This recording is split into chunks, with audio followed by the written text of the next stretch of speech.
same time tomorrow, hopefully, we will get clear trends as to which way the which way the Americans have voted. Could it be Kamala Harris, America's first woman president, or it could be back to Donald Trump? Like they say in Hindi, kaante ki takkar, that is what all the polls are indicating.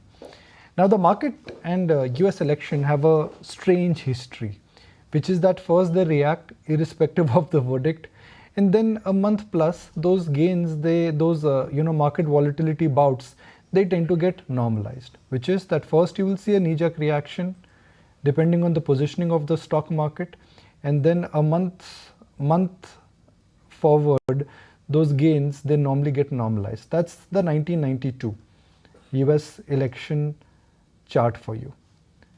Post 1 month, which is very important, Dow, Nasdaq and S&P, all of them have given, well, decent returns. 1992, 1996, 2000, 2004. The list will even getting better as you move to 2008, you put in 2012, all the years you can put in mathematically, and you will actually see that market reaction a month from the US election is actually more positive than negative. So why are we examining this entire event extensively for Indian financial market? What it means for India, what will change, and more importantly, what will not change irrespective of who the new US president is. Swaminathan Aiyar joins us now, consulting editor with ET Now. Are you in India? That's what I've been told, sir. Welcome to India. I'm in India, but I'm flying to the USA tonight. So would you reach in time to watch the election? Unfortunately, I made this booking before I had taken into account. So I'm going to be in the air. But let's face it, we do not know whether we will get an election result in one day. Almost certainly on the fifth night in America, I don't think you'll get a result because it's so close. It will spill over to probably the morning or even the afternoon of the 6th. And when that happens, in fact, there are two or three states where the counting is manual and where the counting can continue even for a day or two more if those turn out to be critical states. So let us not assume. I mean, if there is a sweep of any kind, then of course you'll get a result fifth night itself. Otherwise, it may take sixth or even seventh. So perhaps I will be there in time for the actual result in the USA. Why is everybody calling it too close to call? I mean, like they say in Hindi, kaante ki takkar hai. This is true, in fact, of most US elections. You will find that the polls are plus minus 3% is the thing, and very rarely is the margin of victory more than that 3%. And that is the case here too. The polls are giving Mr. Trump a slight advantage, but it is statistically not significant.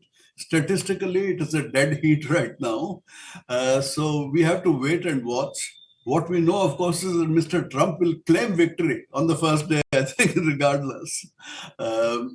And he will not accept any.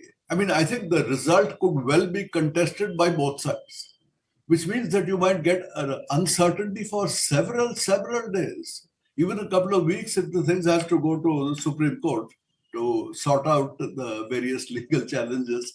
I remember this happened when Bush versus Al Gore, there was in 2000. It went to the courts up and down, and it took, I think, about 3 weeks before they finally settled it.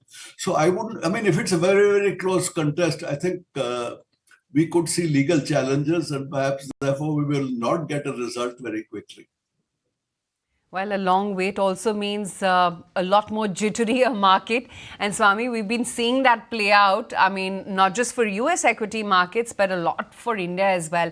Just wanted to understand, what a Democrat or Republican win would mean for countries like India and more importantly, China, because indirectly it's going to have a bearing on India too. Yeah. Well, the impact on India, if Kamala Harris wins, there'll be a fairly safe and boring outcome. More of the same is what you are going to see. So I think we wouldn't have to worry very much. Whatever small changes take place in India, the impact on India would be minimal. You say, what will be the impact on China? Again, the Democrats have taken this position that while they have to act against China, the policy is what they call small yard, high fence. In other words, in a certain small number of areas, they erect very high fences to prevent the Chinese coming in. But beyond that, they want the US China relationship to continue. They said if it's completely delinked, Janet Yellen has said it would be disastrous as the total delinking. On the other hand, if you have Mr. Trump coming in, I think it's quite certain that he will put in high tariffs on everybody. He first talked of 10%, now he's talking of 20%. For China, he earlier talked of 60%, now he's talking of 100%. So I think he has, if he wins, he will win and believe that he has won because he has a mandate of protectionism of this very, very high order. And if that comes in, then the question is, to what extent will he be able to implement his policies? Because there can be a holdup in Congress. But there seems to be a chance that the Republicans will win both the houses of Congress. So if Trump wins and the Republicans win both houses, then you can see some really radical changes. There'll be a lot of wind in Mr. Trump's sails. If you get very high tariffs from him, then typically there will be retaliation from China, retaliation from Europe, retaliation from India. We retaliated in Trump's first time to his things. And the problem is that if we retaliate, then Mr. Trump may retaliate further. I mean, there is a real danger of a all-out trade war, one side against the other. That is a worst-case scenario, and that, I'm afraid, would be very bad for China and very bad for India and very bad for the world. I do not know whether that worst-case scenario will come out. It is possible that Kamala Harris wins. It is possible that Mr. Trump wins, but he is held up by a gridlocked Congress and can only do a limited amount of damage. So that would be less than the worst case scenario. So let us see what happens. But the worst case scenario is really something to worry about. Worst case scenario, because let's look at it realistically. Whoever is the next US president, the Senate and the Congress, nobody will get easy control. It will be difficult to get very strong laws and perhaps rules passed given the political system. Yeah, as I said, the system does not, I mean, Mr. Trump was unable to carry out a lot of his program in the first term. For instance, he wanted to put up a wall to keep the Mexicans out. He failed completely on that. And while he wanted to chase all the immigrants out, various US cities declared themselves sanctuary cities and refused to even implement the existing laws on getting rid of immigrants. Because, I mean, New York, California, they say, we welcome these workers, we need them. So there is a limitation of Mr. Trump's effectiveness on some of these internal things, including migration. On trade, he has a stronger thing. Technically speaking, he does not have the authority to just change all the tariffs. But on the grounds of national security, he can do so. That is what he did last time. I do not know what the courts will say. If he now begins to say, I will have 10% or 20% on everybody, can he say that on the ground of national security? There are many doubts on that. I would say it's doubtful. It would have to go to the courts would have to work out. So it is possible that if he does not have both houses of Congress, that he will be hobbled and there will be more bark than bite in what he is doing. But if he wins those two houses of Congress, the worst case scenario, as I said, then you can have a very radical and very dangerous set of things. I would also say that, in some sense, there is now a thing called Trumpism, which goes beyond Trump. So I think if you want to defeat Trumpism, then you have to allow Mr. Trump to first come in and then show that his policies are disastrous. It can't just be done. I mean, so even if Kamala Harris wins by a narrow victory, Trumpism will remain a threat 4 years after. Very simply, the Republican president, it is believed that financial markets do well. It is also believed that Democrat means more money printing, more conservative policies. Will that change? Because time has changed. I mean, we are discussing policies which existed 20 years ago, 15 years ago. Now the world is different. Could the policy framework also change?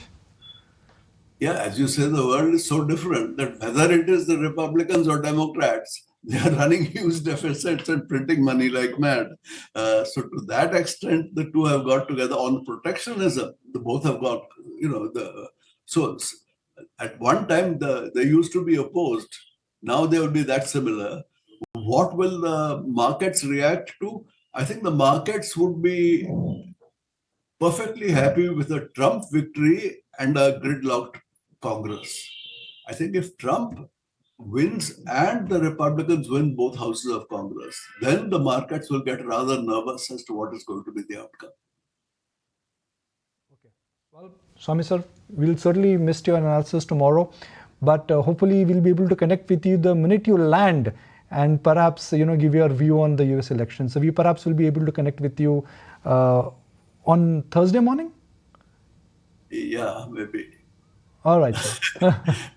But as I said, don't assume that you're going to have a result anytime soon.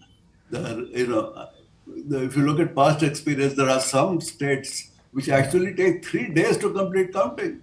Yeah. It's not like India. Everything is not electronic and synchronized. Every state has its own system, and some are very slow.